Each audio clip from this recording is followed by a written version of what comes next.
My mother was born to a middle-class family in Łódź. Her father was an agent, some sort of, he would sell like a middleman, and my grandmother was a housewife, and they had lived quite well. A very generous and lovely woman who always looked after people who were much poorer than her. So it was nothing to make Rosus Makaron and to deliver it to a family who needed it, or to help with children next door, or to do things like that. They had a maid who was Florcia, who came from the country and helped with the big jobs. It was a big family. There were 6 children in my mother's family. She was the middle child. Older than her was Jan's mother, Paula, who was a great intellect.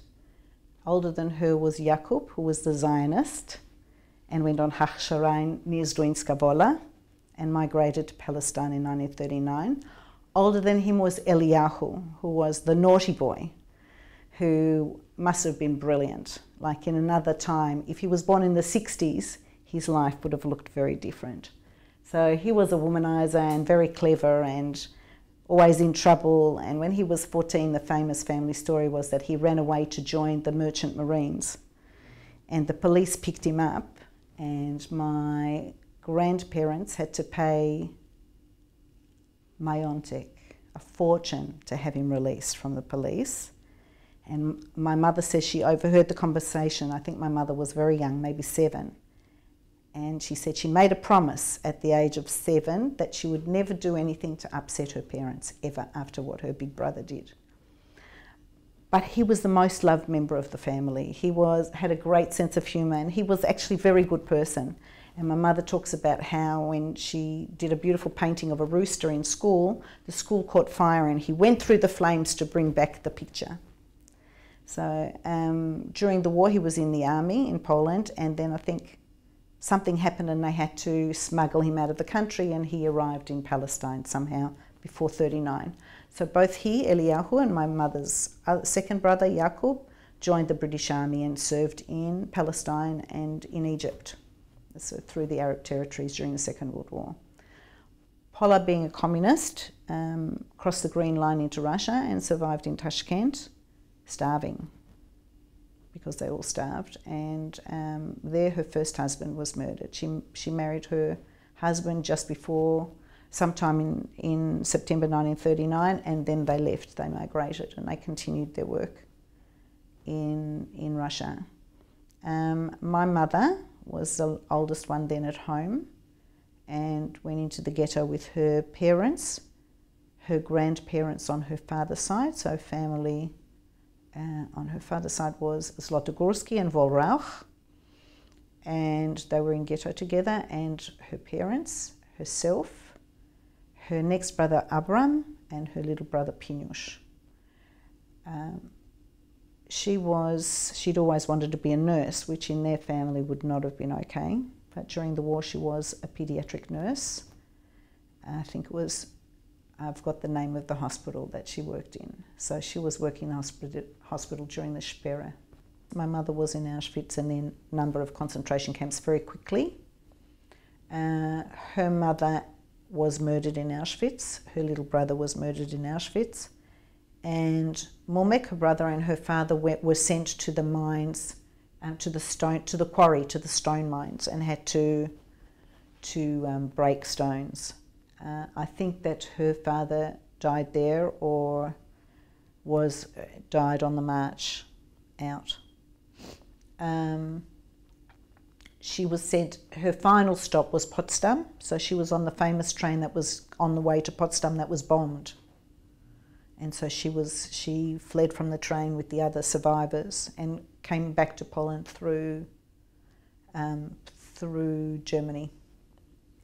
And in Germany she was taken in by the farmers, German farmers and she says, at first they helped us survive in the barns, and then as the Russians came in, they put us in their beds, in their houses. So fair enough, you know, everybody's got some terrible story. Anyway, she eventually made it back to Łódź and worked for an organisation that helped people find each other. So because she'd been a nurse, So she was in an administrative position, and she helped people find brothers, sisters, mothers, if there was anybody. And of course there was not many. And that's where she met my father. So my father's story is a little bit different and a little bit unusual in that his family were stateless Russians who came to Poland between the wars and after the Russian Revolution. He had 2 older brothers who were much older, an older sister who won a scholarship to the Conservatorium of Music in Łódź, who was an opera singer. And I think I only know that he never spoke about it. He could not talk about his family. He had a younger brother, Max, and I don't know what Max's story was. I'm just assuming that he was murdered, but he never spoke about it. He could never talk about his family. He said to me when he was dying, if he had known that all of his family would be murdered, he would have made sure that he was killed as well. So as the Nazis moved into Poland, a lot of families moved east to Lvov, and he did that with his older brother. And his older brother and he were in a library, and they were recruited to the Polish-Russian army. And my father had an uncle in Moscow. He was sent to Moscow by train with his brother. And the brother somewhere en route got off the train and never saw his brother again. And that haunted him his whole life. He got to Moscow, he did his training, and so he was in part of the communist army, and he fought in Stalingrad. And it's in Stalingrad that he could have got himself killed because it's such a terrible battle. And when he came back to Poland, everybody had been murdered. So there was nobody for him. And he devoted himself to my mother. And they settled in Poland. And he was a career captain in the Polish-Russian army. By that time it was probably the Polish army. And Kielce happened. The pogrom in Kielce, and my mother looked at my father and said, I'm gone. I'm not staying here. I don't want to be here anymore. If you want to stay and do army, that's your business, but I'm gone. He went to Paris. My mother went as a nurse and worked as a nurse, but my father, it was very difficult to make a living. It was very, very, very hard, and there's a famous family story where they didn't have any food. It was immediately after the war. And my father was always the optimist, and my mother was terrible pessimist. And on this occasion, my mother said, I don't know what we're going to do. That was despairing. It was 10 o'clock at night. They hadn't had anything to eat. And my father said, it's not midnight yet. And then there was a knock on the door. My uncle Mumek had somehow been involved, I don't know what sort of business. He'd sent money for them. And they got $20 at that time, which must have been a fortune. And they had money for bread for the next day.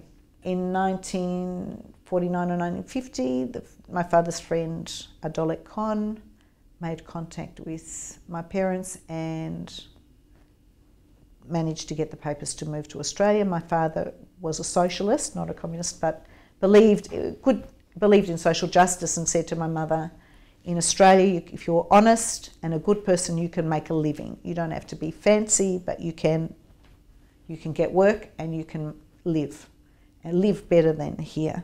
And Mama said, I'm not going there. It's like, where are you sending me, to the other ends of the earth? Like, why would I do that? Why would I go there? Anyway, the decision was made that they would go. They came with the Gomo family, the Alta family, and my family, and they stayed close forever. Then they arrived in Australia and became very close family with the Prince family and with the Con family. So all of those people sort of stayed in loose contact. When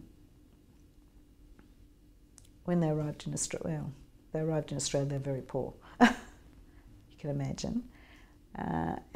But they all just worked really hard, and there are very funny stories about buying chickens that they wanted to cook for dinner, and then killing the chicken and not being able to, looking at the body of the chicken on the dinner table and not being able to eat it because the chicken had been a pet, and picking up a dog off the street, which was a wild Australian dog called a dingo. Like, really, really very funny stories. A lot of the very colourful characters of Australian history now post-war were Jewish, and the big philanthropists and writers and